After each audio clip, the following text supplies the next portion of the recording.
Hello everyone, and thank you for tuning back into my channel. I have a video I wanted to share with you guys today. It's not going to be one of the pleasant, peachy, yellow brick road videos that talks about the positivity or some of the negativity in a gig app that I have worked. It's more so, well, you have to watch it. I guess I would just say that this is the negative aspect or the negative side of being a Shipt shopper or a grocery shopper. If you've never grocery shopped and delivered groceries to a person's house, this can potentially be the negative side of it. Now, overall, it's still pretty good. However, it can be trying. So stay tuned for my video of a rant and some well-spoken and truly spoken word that I have to give in regards to this situation. Thank you. All right, guys. So today's been going okay. I had 2 shipped orders. I still love Shipt. However, there are times where I have encountered some passive-aggressively nasty customers. I think it's only been 2 so far since I've started. And I get it. I understand, with grocery shopping, people like their particulars. They want to be able to have the flexibility and the freedom to make changes. I get it.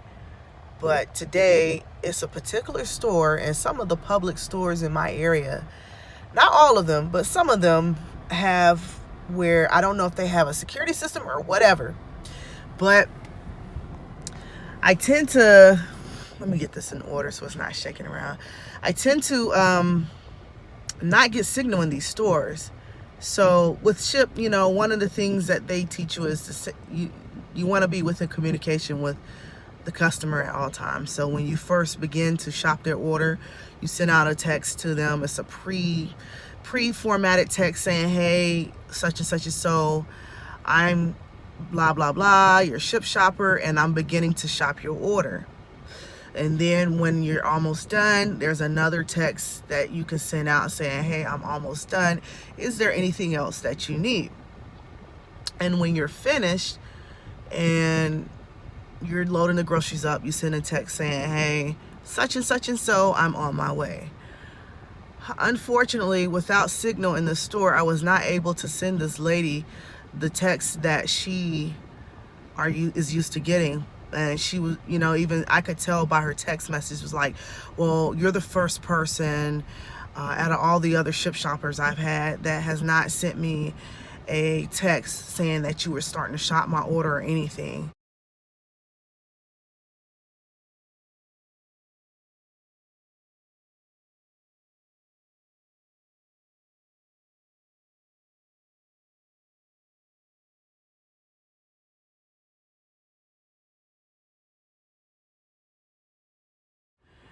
And I explained to her, hey, I don't have signal in the store. My phone does not get signal. And, she said something else, and I just kind of was like, okay. At this point, she's starting to get on my nerves, to be honest. She's starting to make me get a little upset, because it's like, you're not taking my word for it and you're calling me a liar. Basically, that's what you were doing. And, I'm a veteran. So that's the way we were taught in the military. If somebody doesn't take what you're saying, then they're calling you a liar to your face. And that's an insult to me, because I take pride in not lying. So I just, I'm not saying nothing else. I'm going to go ahead and drive this over to your house, and I'm going to drop these groceries off. I'm going to do it with not necessarily a smile, but I'm going to still be pleasant. I already know, and I'm already expecting her to be a not so pleasant customer. So I get to her house, and I guess she wants to confront me at the door. And she was like, I'll just tell you. And when somebody typically starts off that way, you already know, what way it's gonna go. So in my head, I'm just saying, Christy, remain calm. Don't spaz out on this lady. You don't need this. You don't have to be out here doing this, because I'm fortunate, and that's not to crap on anybody else that is doing this to make ends meet. I totally get it, and it doesn't matter if you have to be out here doing it or not. In my case, I don't have to. I'm a stay-at-home mom. That should tell you everything that you need to know about me and my husband's financial state. We're not rich, but we are able to suffice and be comfortable enough with what he makes to where I can stay at home. I don't have to work. And I still, I'm still out here trying to give a little bit of extra cushion to our household. So I'm in my head, I'm like, you know what? Remain calm, Christy. You don't have to respond to what she says. And, I politely told her, I said, well, ma'am, like I told you, I don't have signal in the store. And she was like, well, I have Sprint, and even I have, with my shitty service, I still get service in the store in some spots. And I'm like, man, I don't know what else to tell you. I said, the only thing I could say, I could suggest to you is, if you have an issue or there's something that you need to, you want to handle, you can definitely call SHIPT, and I'm sure they'll be more than happy to discuss the issues that you're having with you. That's pretty much all I could tell you, because I'm not going to sit here and keep going back and forth with you and telling you, well, I didn't have service, and, I don't work for you. Yeah, you're a customer for a company that I'm supposedly partnered with. I don't work for you, okay? Let's get that straight, number one. You do not employ me. You don't cut me my money to my account. Okay, well, I'm just not going to have you come back and have you ever deliver any groceries for me again. Ma'am, that's completely fine. No problem. That's completely fine. If I'm a customer, I would like to have that right too. If I'm having somebody deliver to me and I don't like their service, or I don't feel that they're competent enough to fulfill my order, then I would definitely call the company and say, hey, look, I don't want you to send this person out to my house again. I don't want you to, I didn't like their service or whatever. Now, did I fulfill the service? Of course I did. Everything that she ordered on her list was fulfilled. I got. No problem. There was no substitutions. There was no reason for me to even contact her, because there were no substitutions needed. And based off of SHIPT's policy, the only time you really need to contact the customer is if they need to update some, or not update some, if they need to, if there's not a product available and you want to substitute something, you have to get their permission. And that's based off of their substitution preference.